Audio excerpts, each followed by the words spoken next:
Assalamualaikum warahmatullahi wabarakatuh. Kali ini saya akan melanjutkan pembahasan mengenai investasi saham menggunakan metode ekuitas atau investment in associate. Yaitu di bagian ketiga di sini saya akan fokus pada transaksi-transaksi yang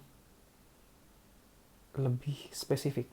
Kalau di bagian 1 dan bagian 2 kita masih pengenalan, kemudian bagaimana kita memperlakukan akuntansi apabila kita ada negatif goodwill ataupun yang positif goodwill. Kemudian kalau misalnya ada ekses yang lain, bagaimana kita memperlakukannya. Sekarang kita fokus yang lebih detail lagi. Misalnya di sini pada saat investasi kita ternyata perusahaan yang kita beli itu memiliki investasi yang diklasifikasikan sebagai available for sale. Bagaimana kita sebagai pembeli atau investor memperlakukan hal tersebut? Contohnya seperti ini.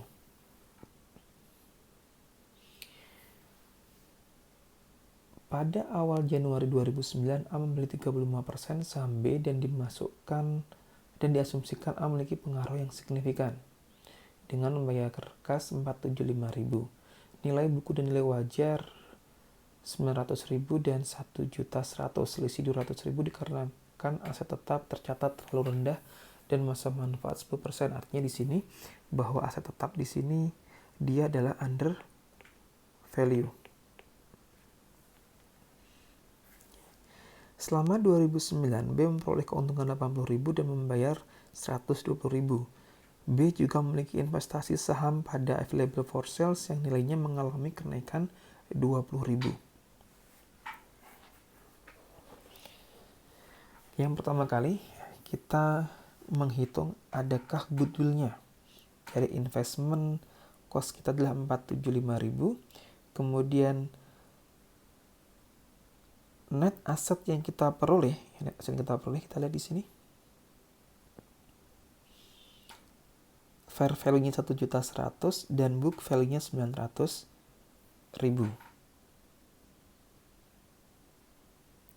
Nah, di sini fair value net asset, kalau kita menghitung goodwill, berarti kita fokusnya pada fair value. Kalau kita menghitung excess, di sini adalah book value.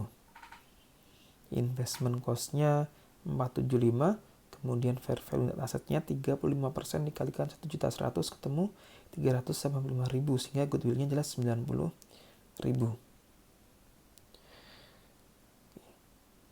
Kalau 100% ya seperti ini, investmentnya 475.000, kemudian kita hitung fair value net asset atau implied value-nya. Implied value adalah pembelian dibagi dengan persentase yang kita miliki. Maka inilah nilai wajar dari 100% net assetnya. Kemudian fair value net assetnya 1.100.000, goodwill 100%-nya adalah 257. Kalau kita kalikan 35%, hasilnya adalah tetap 90.000. Kemudian bagaimana kalau kita mencari ekses? Kalau kita mencari ekses,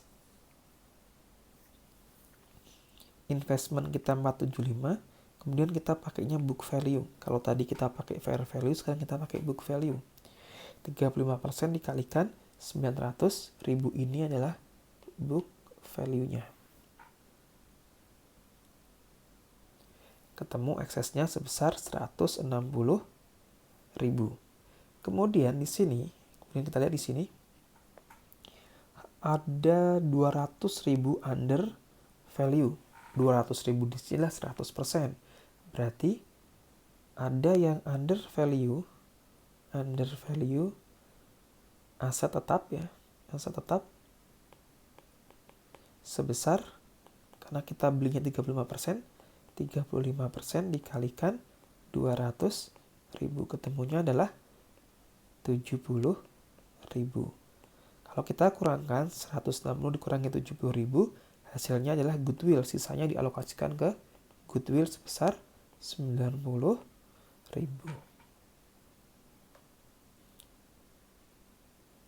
Setelah di sini 70.000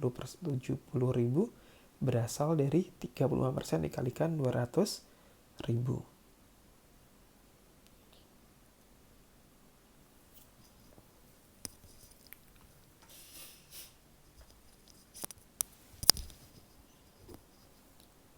Bagaimana jurnalnya sekarang? Belinya 1 Januari 2009, kita nyatetnya investment in B pada cash 475.000. Kemudian 31 Desember kita dapat dividen. Cash pada investment in B 42.000 di sini dari 35% dikalikan dengan, kita lihat di sini, membayar dividen 120.000 dikalikan dengan 120.000. Kemudian dapat untung atau net income itu sebesar 80.000. Berarti kita nyatetnya investment in S pada income from 28.000 dari hasil tadi 35% dikalikan dengan 80.000. Oke, dikalikan 80.000 di sini. 35% dikalikan 80.000. Kemudian kita lihat di sini ada depresiasi aset tetap. Kita lihat di sini tadi ada 70.000 under value yang masa manfaatnya adalah 10 tahun. Maka di sini tadi under value-nya 70.000 di sini kita bagi dengan 10 tahun, ketemu 7.000. Karena dia under value, maka dia sifatnya mengurangi income. Oke, income, maka di sini income from pada investment in S sebesar 7.000. Berasal dari 70.000 dibagi dengan 10 tahun. Satu lagi, yaitu karena di dalam bukunya S ada investment in available for sale dan dia ada kenaikan sebesar 20.000, maka A di sini yang memiliki B, dia juga berhak atas kenaikan 20.000 di sini. Maka di jurnal kalau AFS available for sale unrealized gain dia akan diakui di other comprehensive income. Maka di sini kita menaikkan investment in S sebesar 35% dikalikan dengan 20.000 sebesar 7.000. Investment in S pada OCI. Kalau misalnya dia punya saham di trading sekuritas, maka nanti kalau ada kenaikan jurnalnya akan menjadi investment in, di sini nggak kelihatan, saya ganti di sini. Kalau dalam bentuk trading sekuritas nanti juga akan ketemu investment in S pada income from. Karena kalau trading sekuritas unrealized profitnya akan diakui di laba rugi, maka di sini investment in S pada income from S. Tapi ingat, karena dia sudah masuk ke net income, maka ini tidak lagi kita pakai. Jadi jangan sampai tertipu. Jadi kalau misalnya nanti dalam trading sekuritas dia tidak berhak atas kenaikan dari trading tadi, karena kenaikan tadi sudah masuk ke dalam net income yang dilaporkan.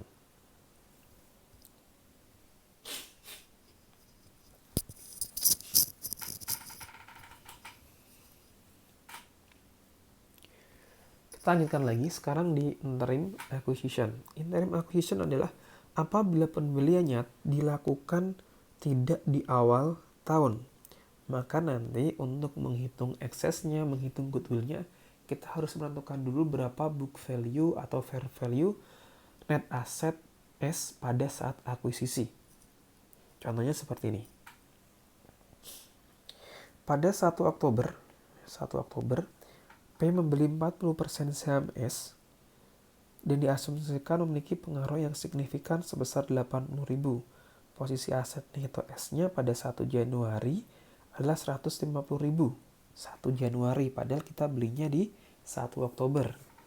Untuk tahun 2009, S memiliki net income 25.000 net income-nya dan dividennya pada 1 September 15.000.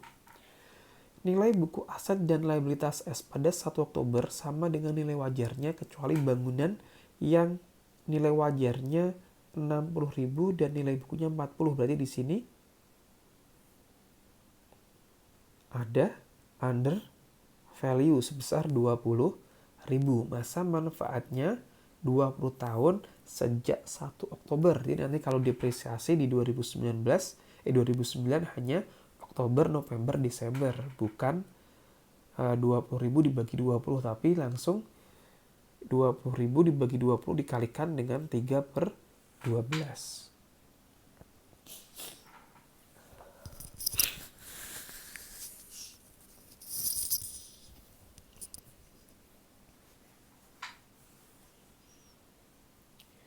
Kita lanjutkan, maaf. Posisi neto S pada 1 Oktober kita harus hitung. Oke, karena kita tidak diketahui 1 Oktobernya berapa net asetnya, maka kita asumsikan net income itu terjadi secara merata di dalam 1 tahun. Maka di sini ekuitas 1 Januarinya 150.000, kemudian bagian labanya sampai dengan 1 Oktober 9/12. Karena 1 Oktober dikalikan 25.000 net income-nya, ketemu 18.750 dikurangi dividen sebesar 15.000. Maka posisi di sini 1 September ya. Kalau dia dibayarkan di 1 November maka tidak dikurangi dividen. Karena dia dibayarkan sebelum akuisisi maka kita kurangkan. Maka posisi ekuitas per 1 Oktober adalah 153.750.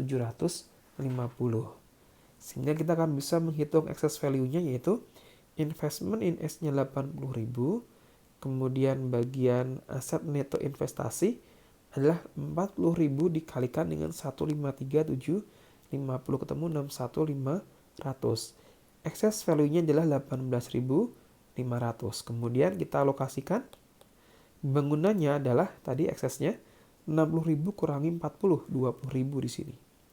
40% dikalikan 20.000 18.000 dikurangi 8.000 ketemu goodwill 10.500.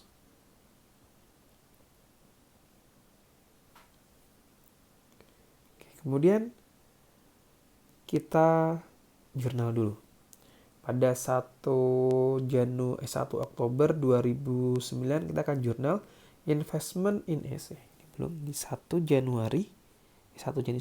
Oktober ada investment in S pada cash yaitu sebesar berapa tadi belinya? 80.000. Kemudian di 1 Desember kita nyatat investment in S pada income from S. Ini berasal dari net income-nya 25.000 dikalikan dengan 3/12 dikalikan 40%. Ketemu 2.500. Kemudian amortisasi under value building. Tadi saya bilang 20.000 dibagi 20 tahun dikalikan 3/12. Kemudian dikalikan 40%. Ketemunya 100 di sini. 100. Income from S pada investment in S. Karena di under value dia mengurangi net income. Maka di income-nya di debit. Kemudian karena income berkurang, investment juga berkurang.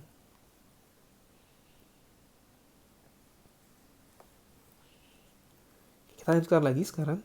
Bagaimana dengan investasi melalui kepemilikan bertahap? Investasi pada sebuah perusahaan yang membelinya dilakukan beberapa tahap, maka akan dilakukan penyesuaian atas investasi yang sebelumnya. Oke. Di dalam PSAK 15 maupun di PSAK 22 disebutkan bahwa kalau misalnya dilakukan akuisisi bertahap, maka nanti investasi sebelumnya harus dibawa ke nilai wajar pada saat akuisisi itu dilakukan. Maka nanti pemilikan sebelumnya juga kalau misalnya dia akibat pemilihan bertahap tadi mengakibatkan menjadi significant influence atau menjadi ekuitas, maka nanti pemilikan sebelumnya akan diretrospektif, dilakukan penyesuaian retrospektif. retrospektif. Investasi melalui kepemilikan bertahap. Artinya dia dimiliki dari beberapa pembelian saham. Contohnya di sini. Pada awal Januari 2009, A memiliki saham B sebanyak 10%. Dia beli 10% dengan harga 70.000 dan mengklasifikasikannya ke dalam trading sekuritas. Maka dia akan nyatatnya di 1 Januari 2019 investment in trading pada cash sebesar 70.000. Kemudian ekuitas B pada tanggal pembelian ekuitas B pada saat pembelian 1 Januari 2009 tadi nilainya adalah 600.000.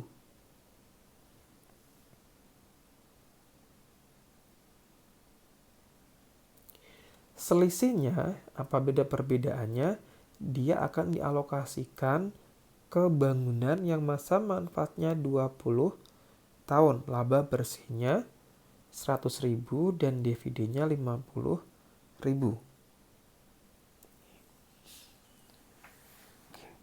Oke, yang di sini. Kita lihat di sini. Dia cost-nya beli 70.000. Untuk dapat presentasinya adalah 10%. Sehingga implied value-nya, ya saya pakai implied value misalnya, nilainya berarti 70.000 dibagi dengan 0,1 ketemu 700.000. Kemudian book value-nya adalah 600.000.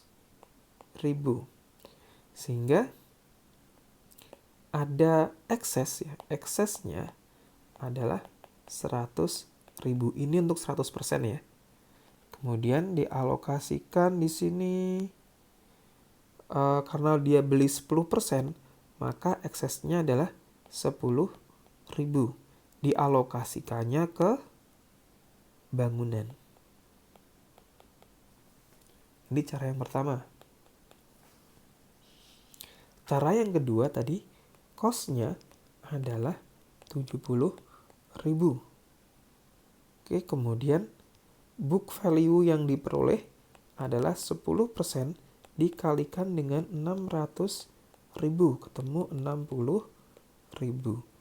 Selisihnya 70 kurangi 60 berarti eksesnya adalah 10.000. Dialokasikan semuanya ke bangunan atau building ya di sini. Maka kita jurnal di 1 Januari investment in trading pada cash 70.000. Kemudian ada dividen di sini sebesar 50.000. Berarti di sini dividennya adalah cash dari dividen income karena dia masih 10%, dia menggunakan cost method di sini. Oke, maka di sini cash dividend income sebesar 10% dikalikan dengan 50.000. Ketemunya 5.000. Dilanjutkan. Pada awal Januari 2010, A membeli kembali saham B sebanyak 15%. Pada saat dia beli 15%, maka sekarang pemilikannya A di B menjadi 25%.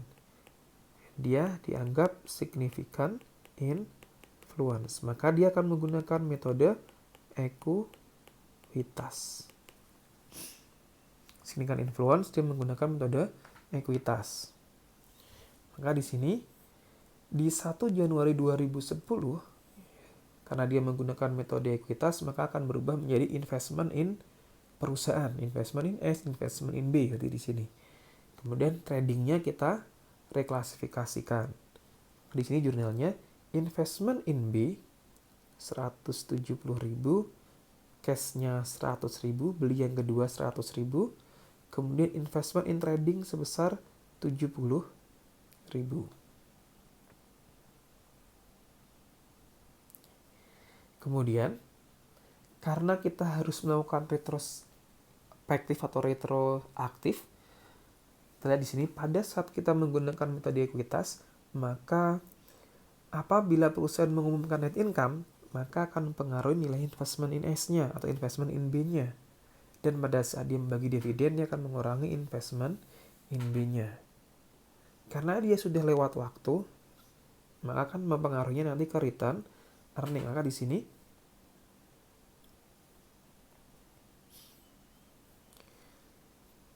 pada saat perusahaan di 2009 dia mengumumkan net income 100.000, artinya ada kenaikan investment in S sebesar 10%, karena dia beli awalnya 10%, dikalikan 100.000. Oke. Dari sini kalau ini saya pisah di sini jurnal ini, yang pertama adalah ada investment in B pada return earning yaitu sebesar 10% dikalikan dengan tadi net income-nya 100.000 ketemu 10.000. Kemudian dia juga ada eksesnya adalah 10.000 untuk 20 tahun. Oke. Yang kedua, karena tadi ada under value dari building di sini 10.000 dialokasikan ke bangunan 20%. Karena dia under value, dia akan mengurangi income, maka investasi juga akan berkurang. Maka dia akan nyatetnya return earning pada investment in B yaitu sebesar 10.000 dibagi dengan 20 tahun yaitu sebesar 500. Kalau dijadikan satu jurnalnya di sini. Investment in B pada RE sebesar 9.500, 10.000 dari net income dikurangi 500 dari amortisasi buildingnya.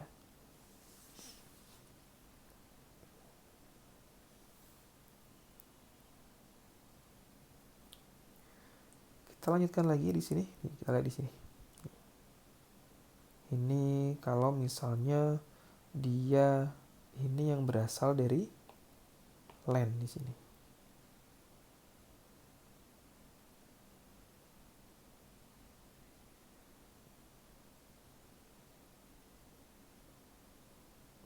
Oke, ini double ya, maaf ini nggak usah nih. Ini ternyata double.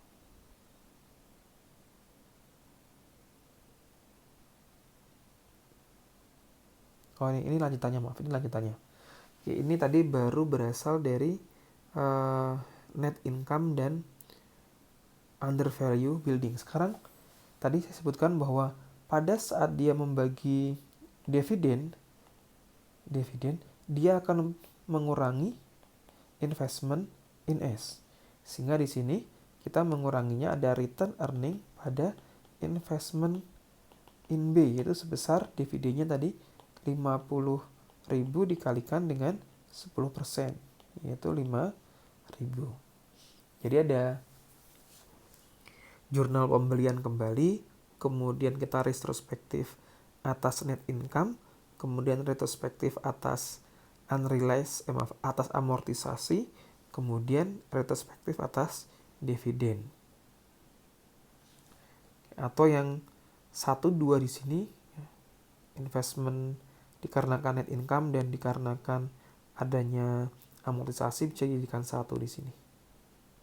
Kalau saya cenderung suka yang dipisah biar tidak kesulitan nanti untuk mengidentifikasi lagi.